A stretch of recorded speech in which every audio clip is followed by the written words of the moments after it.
Well, I first started driving for Decker in August of 2010. And so it'll be 9 years this year when they opened the terminal up in Missoula, Montana.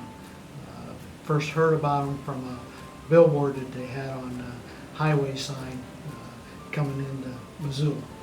I went to ICCC here in Fort Dodge and got trained and joined him in 2014.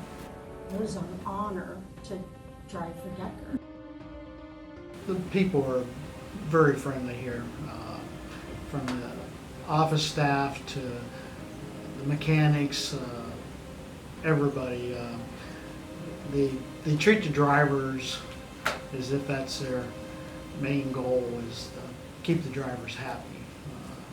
I guess that's probably the most satisfying thing, that you know if you're doing a good job, they're all out there supporting you in your effort to do the best job you can do for Decker. And also they have excellent equipment that makes our job that much nicer.